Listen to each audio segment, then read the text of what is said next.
Taking a look now at North Central netball, and as always, we're joined by Kylie Walsh, our correspondent for that league. Thanks very much for joining me, Kylie. It's good to talk to you. Thank you. We'll miss having Ellis's wild tips this week. We're certainly getting to the business end of the season, and we've had some clubs that are at the pinnacle of their tipping point of their season. And ironically, from what Ellis and I tipped last week, all the home sides won in A grade. Well, it's my first time covering this league, so I'm sure I can give some equally wild tips because I'm not as familiar with the teams, so they could sound very, very wild, but we'll see how we go. And before we get into the tips ahead of this round, we'll cover what happened over last weekend, which kicked off with Ngunnawal defeating the Tigers 59-30. Yes, yeah, it was certainly, Ngunnawal have come off bye last weekend and they went straight into business into the game. Quarter by quarter, Tigers did a great job keeping their goal line consistent and working hard to slow down the score line before it got too big. But Ngunnawal were too strong with their gameplay and only a slight alteration throughout the game with niggling injuries. But the Maroons came away with a comfortable win, like you said, 59-30. And in our next game, it was Bort defeating Donald 56-52. And from what I heard, this was a pretty unexpected result and went well and truly against what you'd predicted last week. Yeah, absolutely. We did not see this scoreline happening, and full credit to the Donald squad for pushing top of the ladder Bort to their limits. This is the second week in a row that the Magpies have been challenged, and it's fantastic this time of year for this to happen. Donald were very confident with their game plan and the roles that everyone played and didn't make any changes throughout the game. Bort, however, were swapping out Georgia Hoare and Kylie Isaac for a bit of mid-court, creating pace and some direction into the goal. So Bort appear to be tweaking both players and positions from week to week, so they don't seem to have their full team settled, which seems to hinder some of their continuity and confidence. But Magpies had to work hard for this in this game, and the Donald team were nipping at their heels. So Donald should celebrate that they had a win in the final quarter from the ladder leaders, but despite that, they went down 56-52. So a great effort there from a young Donald team, even though they were unable to get the win. Very, very close game. And we had another very close game between St Arnaud and Charlton. St Arnaud winning that one 52-48, which also was not quite what you expected. Yeah, absolutely. St Arnaud were most certainly up and about and appeared to take the reins of the game early. St Arnaud's mid-court kept the drive strong and enabling rewards for their fruits of their labour into the goal circle. St Arnaud seemed had a 6-goal buffer which allowed them some breathing space, while Charlton's Claudia Lee became more involved in the shooting area this week, taking the focus away from Claudia Walsh.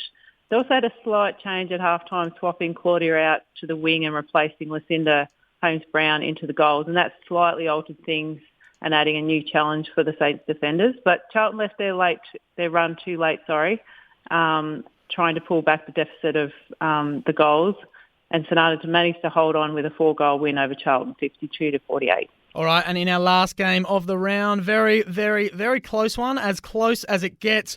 Birchip Watcham defeated Witchy-Proof Naracoorte 51-50. Yeah, as predicted, this was a cracker of a game, and it felt like a final, and with similar consequences for Witchy-Proof Naracoorte with a loss. Spectators and the team benches were riding every pass, and the turnover, every chance. Every ball was valuable, and both teams capitalised it. I really want to credit the youngsters from both teams for their maturity level and their gameplay and the calmness of this intensely pressured game. They were all playing way beyond their years, so credit to them. At each break, the Demons would only have a 1 to 2 goal breathing space, and in the final quarter it came to capitalising opportunities and valued possession of the ball. Unfortunately for Witchy-Proof Naracoorte, the blunt injury of key defender Susanna Fawcett altered both the concentration and strength of their defensive pressure, and the Bulls were able to sniff an opportunity and gain belief of a win, clawing back the score within reach. And gosh, the last 3 minutes, the score was swinging from a draw to a couple of goals, and then as the timekeeper picked up the siren, Bulls' key goaler Jenna Angel scored prior to the whistle, so that enabled the Bulls to take a 1-goal win over the Demons 51-48. 1-50. So it's heartbreaking for Witchy-Proof Narraport with their season on the line, and they're still grasping at straws at a finals berth. All right, so that was last round's action, and I'll get you to run through, because I don't have the games here in front of me, I'll get you to run through the upcoming games and give us your tips.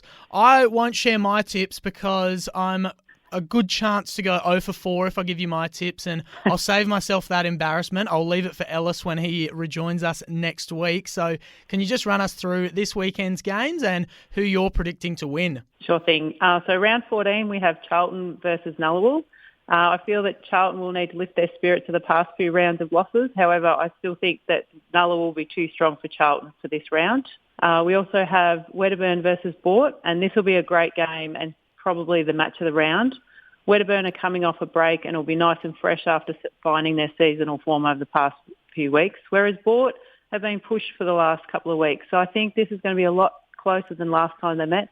And I feel like there's an upset on the cards with Redbacks on the hunt for a Magpie scalp with a very minor margin, possibly only a one or two goal. We also have Witchy-Proof Narraport versus Sananas. So hopefully Witchy-Proof Narraport will pick up themselves up after a wonderful game last week and focus on this game and the importance of it. I think that they will have a win over Sananas, despite the Saints having a win over the past couple of rounds.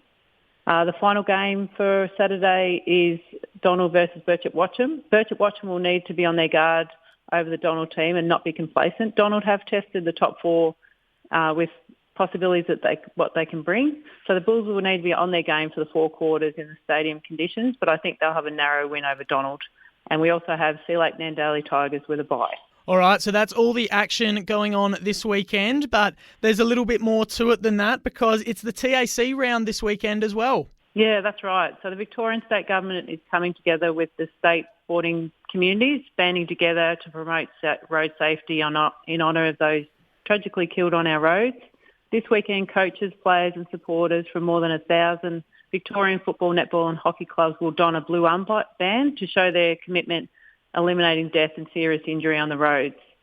So sadly, so far, 132 people have lost their lives on Victorian roads, with 77 of those in regional areas, which is on a rise from the same time last year. So the TRC round is an opportunity to remember not only those that we've tragically lost in our community, but the importance of road safety.